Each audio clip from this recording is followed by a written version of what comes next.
By peace and power elevation be to all you beautiful folks. This your girl Tiffany here live in effect. So today I am going to be dealing with the topic about Black Catholic history because November is Black Catholic History Month. So I am going to be discussing about Mathilda Beasley. Mathilda Beasley was an educator, religious leader, and African American nun who served in the state of Georgia. But before I get started, make sure you like and subscribe to the channel, hit the notification bell, and share the channel. All right, so the information that I'm going to be using is from WikiOne and also from GeorgiaHistory.com. Okay, so let's go ahead and get started.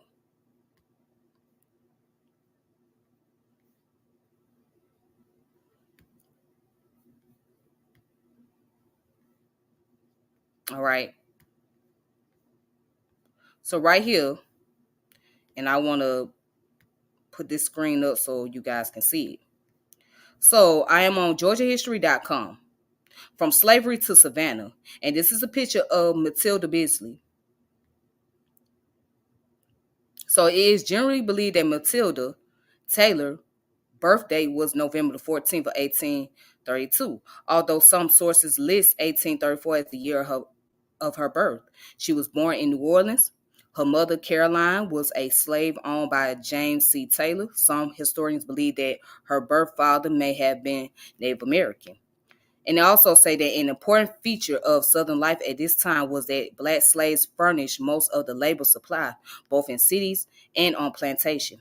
Even though we do not know for certain whether Caroline Mathilda's mother lived in the city of New Orleans or on a plantation near the city, we do know that many problems existed in a society based on slavery. There were many widespread illnesses, and once a slave became too old to work, his or her life became even more difficult because the slave was no longer of value to the master. So it also say that it is speculated Mathilda became an orphan at an early age. We do not know this we do not know when this happened, nor can we be certain how or why she obtained her freedom. We do know, however, that she had made her way to Savannah in the 1850s. So before Mathilda moved to Savannah, this city had survived hurricanes, fire, yellow fever, epidemics, and economic depression. But in the 1850s, there were more opportunity to achieve success and acquire wealth, especially for upper class white citizens. The port was active with shipping and the railroad had expanded, providing links to other cities. New businesses were beginning and old businesses were doing better. But it also mentioned that Mathilda was not the only free person of color in Savannah. The city census listed 705 free Negroes in 1860. They had certain rights and privileges that slaves did not have. He or she could choose a trade to enter and earn a living. Free persons of color were, however, forced to wear a badge indicating that they were indeed free. See, and that's how it was during slavery at that time period. If you was a free person of color, right, you had to wear something to indicate that you are free. That's just how it was during that time period. All right, so let me go ahead and continue. Now it goes on down.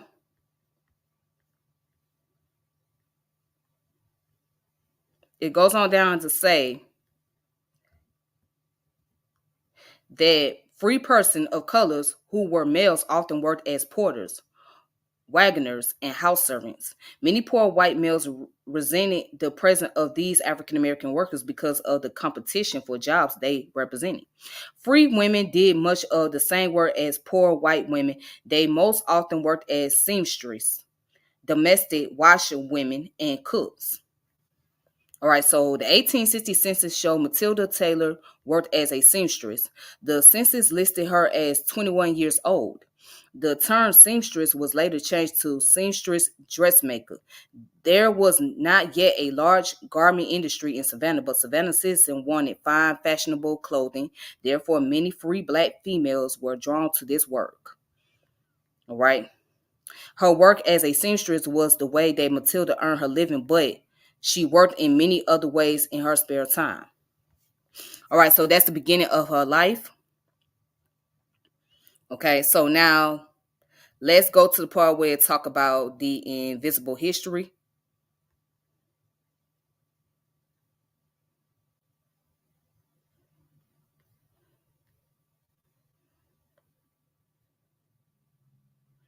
All right.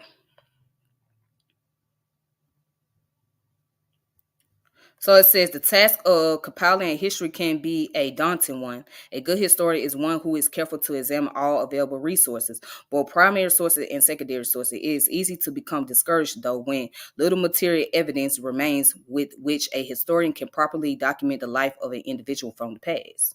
This task becomes even more difficult when researching someone who was not born to a position of privilege. After all, the wealthy tend to be well educated and to leave behind a more completed record of their lives. Items range from journals and diaries to household accounts and inventories to silhouettes and portraits. Sometimes there is very little documentation to be found related to persons born into the lower socioeconomic classes, especially to persons born into slavery. Such is the case with the early years of Mathilda Taylor Beasley. Fortunately, however, this important figure in Savannah history made many contributions in her adult life despite her humble beginnings, and consequently there remains enough resource material with which to tell a story. Okay, so this is the slave cabinet on St. Catherine Island. Okay. Now, from slavery to Savannah. Okay, well, that was that information. The education of slave children. So, this is how she became an educator. So, it is difficult to imagine it risking severe punishment for daring to teach children to read and write. So Mathilda Taylor dared to teach at a time when doing so could have cost her dearly. Among Mathilda Taylor's many acts of charity, she will be remembered for the small secret school she ran from approximately 1850 to 1860. She remembered the kindnesses that had been done in her childhood by Negroes and taught slave and free black children in her home in Savannah at a time when it was forbidden to do so.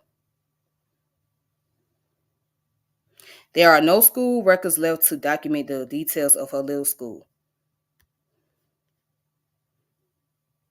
One moment. All right. So, anyways, there is, however, a plethora of information about the education of black children during the 18th and 19th century. Savannah had a rich heritage of education both before and after the American Civil War.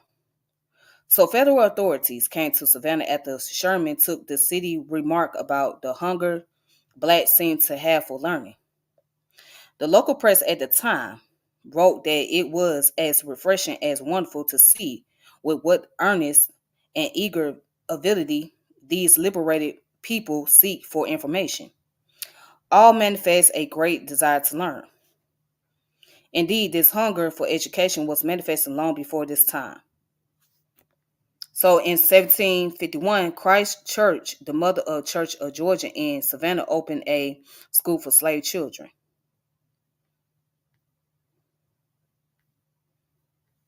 All right, and it goes on to say that the education of children at the time that Mathilda Taylor taught was an open secret. From time to time, city and state laws were passed forbidding such teaching.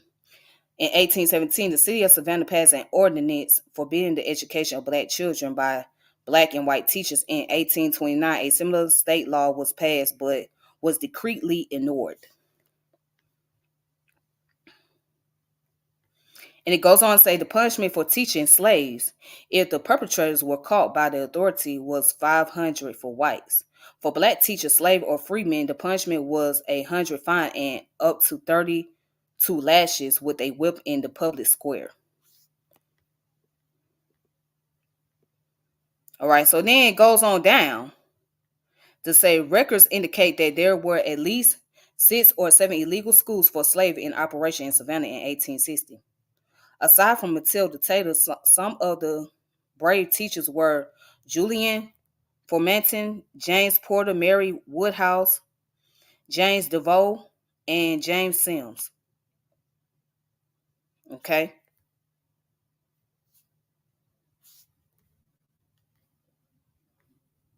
So kind of skip down, it says Mathilda devoted her life to service. Much is known about her work for the church. Less is known about her small secret school. We are able to glean, however, her dedication to her students without concern for herself. This is the hallmark of a true heroine. Now let's go in to talk about the Catholic Church.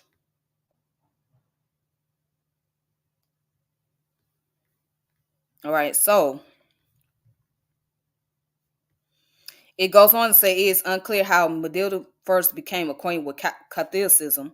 She was born in New Orleans to a French Creole mother. Due to the French Catholic influence in that area, it could be that the family who originally owned her mother was Catholic. It is also possible that Mathilda spent time in a Catholic orphanage after her mother died. It has been suggested that because of her experience as a poor, lonely, and persecuted young girl, she had great compassion for those who endured similar circumstances. Perhaps her empathy for others drove her to do some amazing things she did in her life. Whatever provided the impetus for Matilda's faith, she embraced Catholicism. Wholeheartedly upon her husband's death, she gave her entire inheritance to the Roman Catholic Church. She requested that part of the funds be used for a home for African American orphans. She also decided to make her faith her life work by becoming a nun in 1885. Matilda entered a Forensian, no, was it Navitate? I think it's pronounced as Navitate or Navitate. Yeah.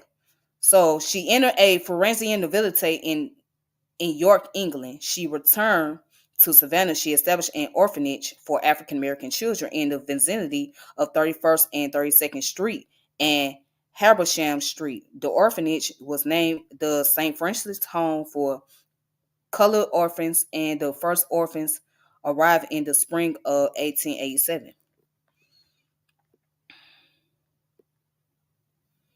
All right. So in 1889, Matilda formed the first community of African American nuns in Georgia. The group was associated with the Third Order of St. Francis. At the time, Matilda began to be called Mother Matilda, a title generally given to the senior nun in the order. Her group operated the orphanage several years. Mother Matilda had many obstacles to face at the orphanage. Not only was she constantly short of money and staff, but in 1895, several attempts were made to burn the orphanage. Some teenage girls living at the home reportedly started the fires. So in the late 1890s, the orphanage moved to East Broad Street. The orphanage shared this site with Benedict, Saint Benedict, Saint Benedict's Parish Church. Both the church and the orphanage exclusively served the African American population in Savannah. At this time, Mother Matilda was growing older and decided that she needed more help to operate the orphanage. In 1898, three Forensian sisters came to help, and Mother Matilda's original group of African American nuns disbanded.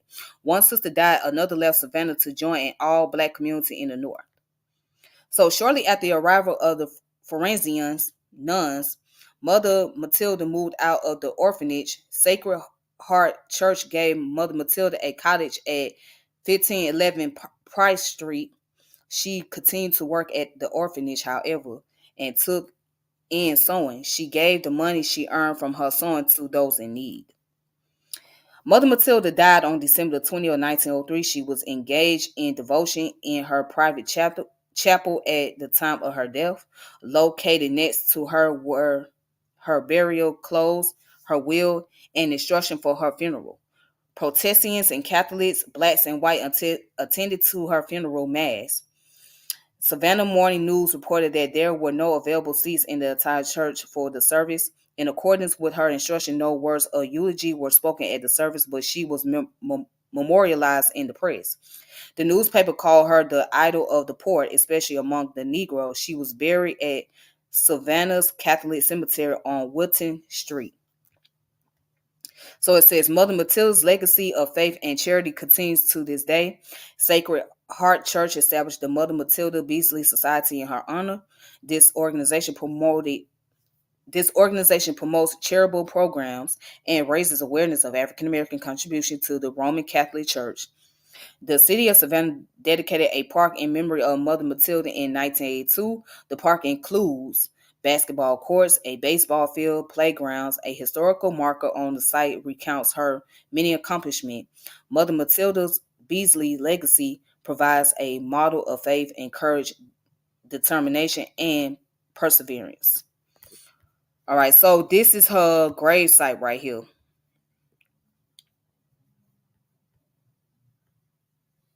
All right. And so that's all the information regarding to Mathilda Beasley and the work that she has done. So that's all that I have for today. Deal with Black Catholic history, and there'll be more to come. So thank you guys who have been supporting my channel, been watching my videos. Please continue to do so. Until next time, peace and power elevation. This your girl Tiffany, and I'm out. Peace.